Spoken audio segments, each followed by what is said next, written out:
ಬದುಕೋದು ಹೆಂಗೆ ಮನುಷ್ಯ? ಇನ್ನೊಬ್ಬರು ಬರ್ತಿರ್ತಾರೆ.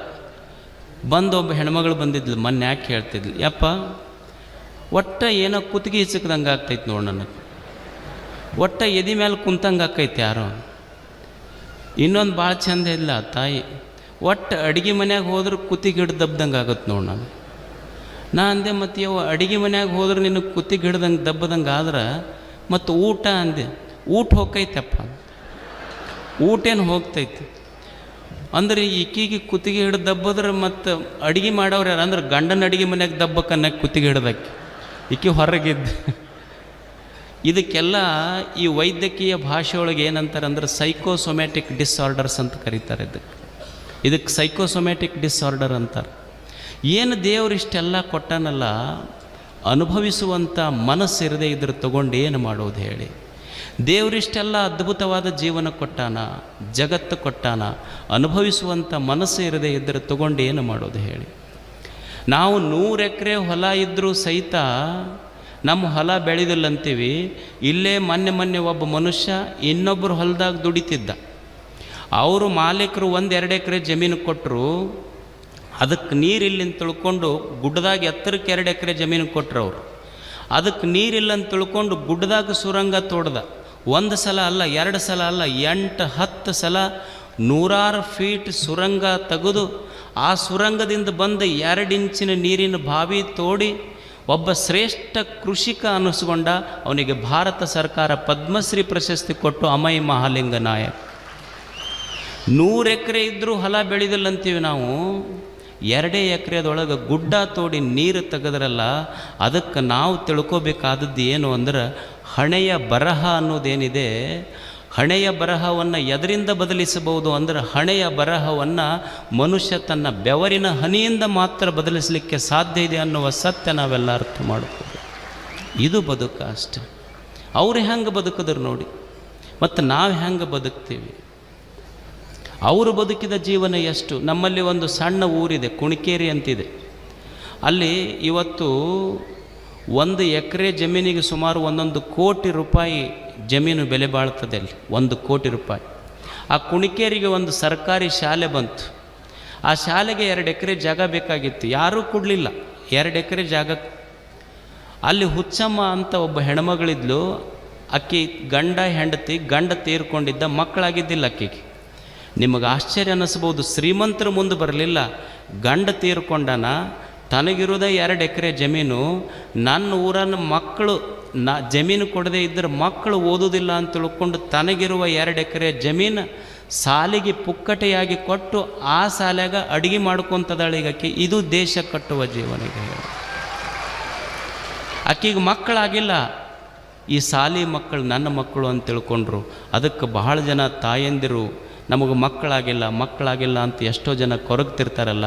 ನಾವು ಅರ್ಥ ಮಾಡ್ಕೋಬೇಕು, ಮಕ್ಕಳು ಹೊಟ್ಟೆಯಲ್ಲಿ ಹುಟ್ಟುವುದಿಲ್ಲ.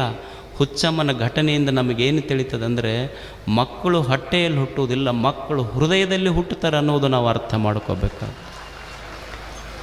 ಎಷ್ಟು ಅದ್ಭುತವಾಗಿ ಬದುಕಿದ್ರು. ಸೂರ್ದಾಸ್ ಅಂತ ಒಬ್ಬ ಈ ದೇಶದೊಳಗೆ ಹಿಂದಿ ಕವಿಯಾಗಿ ಹೋದ, ಕಣ್ಣೇ ಇರಲಿಲ್ಲ. ಸುಮಾರು 1,27,000 ಪದ್ಯಗಳನ್ನು ಬರೆದ. ನಮಗೆ ಚಲೋ ಕಣ್ಣದವ, ಒಂದು ಬರೆದಿದ್ದು ಓದಕ್ಕಾಗುವಲ್ದು. ನಮಗೆ ಕಣ್ಣಿರ್ಲಾರ್ದ ಮನುಷ್ಯ ಎಷ್ಟು ಜನ ಕಣ್ಣಿರಲಾರ್ದವರು ನಮಗೆ ಕಣ್ಣೇ ಇಲ್ಲಂತ ಭಿಕ್ಷುಕರಾದರು. ನಮ್ಮ ಮಧ್ಯದಲ್ಲೊಬ್ಬ ಕಣ್ಣಿರಲಾರ್ದ ವ್ಯಕ್ತಿ ಆದ. ನನಗೆ ಕಣ್ಣು ಇರದೇ ಇದ್ದರೆ ಏನಾಯ್ತು, ಕಣ್ಣಿರಲಾರ್ದವ್ರಿಗೆ ನಾ ಕಣ್ಣಾಗಬೇಕಂದ ಪುಟ್ಟರಾಜ್ ಗವಾಯಿಗಳಾಗಿರಲಿಲ್ಲನೇ ಹೇಳಿ ನೀವು. ಬದುಕುವ ರೀತಿ ಅಷ್ಟು ಅದ್ಭುತ. 12ನೇ ಶತಮಾನದಲ್ಲಿ ಒಬ್ಬ ಶರಣ ಇದ್ದ, ಮರುಳ ಶಂಕರ ದೇವ. ಅವ ಮರುಳ ಶಂಕರ ದೇವ 12 ವರ್ಷ ಸುಮ್ಮನೆ ಶರಣರ ಮಹಾಮನೆಯ ಈ ಪತ್ರೊಳಿ ಎಲೆ ಇರ್ತೈತಲ್ಲ, ಉಂಡು ಎಲೆ, ಅದನ್ನು ತೆಗೆದು ಉಳಿದಿದ್ದ ಅನ್ನ ಉಂಡು ಬದುಕ್ತಿದ್ದಾತ. 12 ವರ್ಷ ಮಂದಿ ಶರಣರು ಉಂಡ ಎಲೆಯನ್ನು ತೆಗೆದು ಅದರೊಳಗೆ ಅಲ್ಲೋ ಇಲ್ಲೋ ಬಿದ್ದ ಅನ್ನದಗಳನ್ನು ಸೇಕರಿಸಿ ಉಂಡು ಬದುಕಿದ ಮರುಳ ಶಂಕರ ದೇವ. 12 ವರ್ಷ ಬದುಕಿದರೂ ಸಹಿತ ಒಬ್ಬರಿಗೆ ಗೊತ್ತಾಗಿರಲಿಲ್ಲ. ಒಂದು ದಿವಸ ಅಲ್ಲಮ ಪ್ರಭು ಬಂದು ನೋಡ್ತಾನ. ನೋಡಿ ಕಂಡೆನೊಂದು ಆಶ್ಚರ್ಯವ. ಮಾಣಿಕ್ಯ ಕಂಡೆ ಅಂತ. 12 ವರ್ಷ ಸೇವಾ ಮಾಡಿದ್ರೂ ಸಹಿತ ಒಬ್ಬರಿಗೆ ಗೊತ್ತಾಗಿರಲಿಲ್ಲ. ತನುವಿನಲ್ಲಿ ನಿರ್ಮೋಹ, ಮನದಲ್ಲಿ ನಿರಹಂಕಾರ, ಚಿತ್ತದಲ್ಲಿ ನಿರಪೇಕ್ಷತೆ. ಇದು ಮರುಳ ಶಂಕರ ದೇವರು. 12 ವರ್ಷ ಶರಣರ ಮಹಾಮನೆಯೊಳಗೆ ಅನ್ನದ ಅಗಳು ತೆಗೆದ್ರೂ ಸಹಿತ ಒಬ್ಬರಿಗೆ ಗೊತ್ತಾಗಿರಲಿಲ್ಲ. ಹಂಗ ಮರುಳ ಶಂಕರ ದೇವ. ಅನ್ನದ ಕಣ ಸಂತೋಷದ ಕ್ಷಣ ಎಂದೂ ಜೀವನದೊಳಗೆ ಹಾಳು ಮಾಡಬಾರ್ದು ಅಂತ ಕಲಿಸಿದವ ಮರುಳ ಶಂಕರ ದೇವ. ಇದು ಶರಣ. ಇದು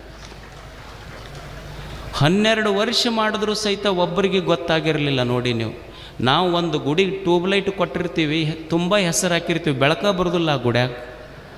12 ವರ್ಷ ಕೆಲಸ ಮಾಡಿದ್ರು ಸಹಿತ ಯಾರಿಗೆ ಗೊತ್ತಾಗಿರಲಿಲ್ಲ. ಹೆಂಗೆ ಜೀವನವನ್ನು ಕಟ್ಟಿದ್ರು ಏನೂ ಇರಲಿಲ್ಲ. ಆದರೂ ಎಷ್ಟು ಸಂತೋಷದ ಕ್ಷಣಗಳನ್ನು ಜೀವನದಲ್ಲಿ ಅವರು ಕಟ್ಟಿದ್ರು ಹೇಳಿ.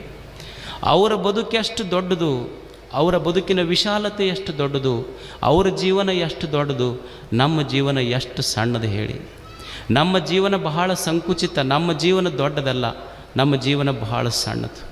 ನಮ್ಮದು ಅದೇ ಒಂದು 30-40 ಸೈಟ್. ನಿಮ್ಮ ಜೀವನ ನೋಡಿ ನೀವು ಒಂದು ಕ್ಷಣ ಅದೇ ಒಂದು 30-40 ಸೈಟ. ಅದನ್ನು ಬ್ಯಾಂಕ್ನ್ಯಾಗ ಲೋನ್ ಮಾಡಿ ಕಟ್ಟಿರ್ತಾನೆ, ಅದನ್ನು ಮುಗಿಯೋದ್ರೊಳಗನೆ ಅವ ಮನಿನ ಮಾರಿರ್ತಾನೆ. ಅದ ಒಂದು 30-40 ಸೈಟ.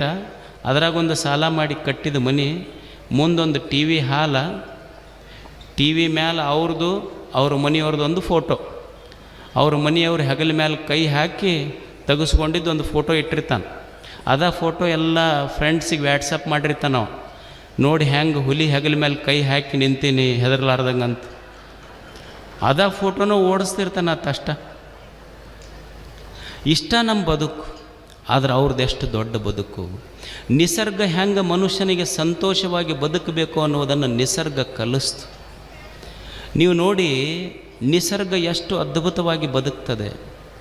ನಿಸರ್ಗ ಬದುಕುವ ರೀತಿ ಹೆಂಗ, ಪ್ರತಿ ಕ್ಷಣ ಕಣದಲ್ಲಿ ನಿಸರ್ಗದೊಳಗೆ ಸಂತೋಷ ಇದೆ, ಕೊಟ್ಟು ಸಂತೋಷ ಪಟ್ಟಿದೆ ನಿಸರ್ಗ.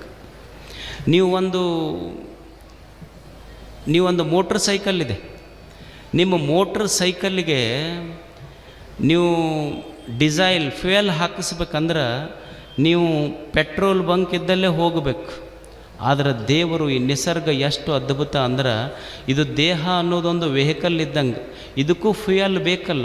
ಗಾಳಿ, ನೀವು ಒಂದು ಗಾಡಿಗೆ ಪೆಟ್ರೋಲ್ ಹಾಕಿಸ್ಬೇಕಾದ್ರೆ ನೀವು ಅದು ಇದ್ದಲ್ಲಿಗೆ ಹೋಗಿ ಪೆಟ್ರೋಲ್ ಹಾಕಿಸ್ಬೇಕು. ಆದರೆ ದೇವರು ಎಷ್ಟು ದೊಡ್ಡಾತ ಅಂದ್ರೆ, ನಿನ್ನ ಮೂಗಿದ್ದಲ್ಲೇ ಗಾಳಿ ತಂದು ಕೊಟ್ಟು ನಿನ್ನ ಬದುಕಿಸಿದ್ದಾನಲ್ಲ, ಈ ನಿಸರ್ಗ ಎಷ್ಟು ದೊಡ್ಡದು ಹೇಳಿ. ಅಂದರೆ ಇಡೀ ನಿಸರ್ಗ ಎದಕ್ಕೆ ಬದುಕಾಕತ್ತೈತಂದ್ರೆ, ನೀ ಸಂತೋಷವಾಗಿ ಬದುಕಬೇಕಂತ ನಿಸರ್ಗ ಕಲಿಸ್ತಾ ಇದೆ ಮನುಷ್ಯನಿಗೆ.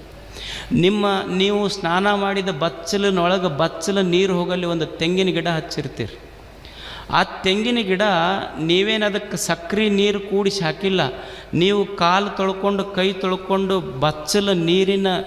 ಬಚ್ಚಲ ರಾಡಿ ನೀರು ಹೀರಿರುವಂಥ ತೆಂಗಿನ ಗಿಡ ನಿಮಗೆ ಕೊಟ್ಟಿದ್ದು, ತಾನು ಕುಡಿದಿದ್ದು ರಾಡಿ ನೀರು, ನಿಮಗೆ ಕೊಟ್ಟಿದ್ದು ಎಳೆನೀರ, ತಿಳಿನೀರ. ಇದು ನಿಸರ್ಗ. ಇದು ಒಂದು ಆಕಳಿರ್ತದೆ. ಆಕಳಿಗೆ ನಾವೆಲ್ಲ ಏನು ಹಾಕೀವಿ ಹೇಳಿ? ಆಕಳಿಗೆ ನಾವೇನಾದರೂ ಒಯ್ದು ಏನು ಕೊಟ್ಟಿವಿ? ಹುಲ್ಲು ಹಾಕಿವಿ.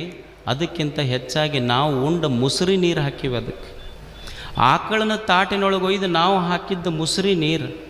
ಆದ್ರೆ ಆಕಳ ಮನುಷ್ಯನಿಗಂತೈತಿ, ಮನುಷ್ಯನೇ, ನೀನು ನನ್ನ ತಟ್ಟಿಯೊಳಗೆ ಮುಸುರಿ ನೀರು ಹಾಕಿರ್ಬೋದು, ಆದರೆ ನಾನು ನಿನಗೇನು ಕೊಡ್ತೀನಿ ಅಂದ್ರೆ, ನೀನು ಪೂಜಿಸುವ ದೇವನಿಗೆ ಅಭಿಷೇಕ ಮಾಡಬೇಕು ಅಂತ ಹಾಲ ಕೊಟ್ಟು ಬಿಡ್ತೀನಿ, ಅಮೃತ ಕೊಡ್ತೀನಿ ಅಂತ ಆಕಳ ಹೇಳೋದಿಲ್ಲ. ನೀನು ನಿಸರ್ಗ ಮನುಷ್ಯನಿಗೆ ಪದೇ ಪದೇ ಕ್ಷಣಕ್ಕೂ ಮನುಷ್ಯ ಸಂತೋಷವಾಗಿರಬೇಕಂತ ಇಡೀ ನಿಸರ್ಗ ಕೈಗೂಡಿಸ್ತಾ ಇದೆ. ಒಬ್ಬ ದಾರಿಯೊಳಗೆ ಹೋಗ್ತಿದ್ದಂತ. ದಾರಿಯೊಳಗೆ ಹೋಗುವಾಗ ಹೋಗ್ತಾ ಇದ್ದ. ಬ್ಯಾಸಿಗೆ ದಿವಸಕ್ಕೆ ಮಾವಿನ ಗಿಡ ಚಲೋ ಬಿಟ್ಟಿತ್ತು. ಅದರೊಳಗೆ ತುಂಬ ರಸವತ್ತಾದ ಹಣ್ಣುಗಳಿತ್ತು. ಮನುಷ್ಯ ಮಾವಿನ ಹಣ್ಣು ನೋಡಿ ಮನಸ್ಸು ಕೇಳಿಲ್ಲ. ಒಂದು ಜೋರು ಕಲ್ಲು ತೊಗೊಂಡು ಗಿಡಕ್ಕೆ ಒಗದ, ಅದು 2 ಹಣ್ಣು ಕೊಟ್ಟಿತು, ತಿಂದ. ಅಷ್ಟಕ್ಕೆ ಸಂತೃಪ್ತಿ ಆಗಲಿಲ್ಲ. ಮತ್ತೊಂದು ಕಲ್ಲು ತೊಗೊಂಡು ಒಗದ ಗಿಡಕ್ಕೆ, ಅದು 2 ಹಣ್ಣು ಕೊಟ್ಟಿತು, ಮತ್ತೆ ತಿಂದ. ಅಷ್ಟಕ್ಕೆ ಅವನಿಗೆ ತೃಪ್ತಿ ಆಗಲಿಲ್ಲ, ಬಹಳ ರುಚಿ ಅನಿಸಿತ್ತಲ್ಲ ಹಣ್ಣು. ಮತ್ತೊಂದು ಕಲ್ಲು ತೊಗೊಂಡು ಮತ್ತೆ ಗಿಡಕ್ಕೆ ಒಗೆದ. ಅವಾಗ ಅದು ಮತ್ತೆರಡು ಹಣ್ಣು ಕೊಟ್ಟಿತು. ಅವಾಗ ಮನುಷ್ಯ ಮಾವಿನ ಗಿಡದ ಹತ್ತಿರ ಹೋಗಿ ಗಿಡಕ್ಕೆ ಮಾತಾಡಿಸ್ದ, ಅಲ್ಲ ನಮ್ಮ ಮನುಷ್ಯ ಸಮಾಜದೊಳಗೆ ಹಿಂಗೊಂದು ಸ್ವಲ್ಪ ಕಣ್ಣು ಎತ್ತಿ ನೋಡಿದ್ರೆ ಕಣ್ಣ ಕಿತ್ತಾರೆ ನಮ್ಮಲ್ಲಿ.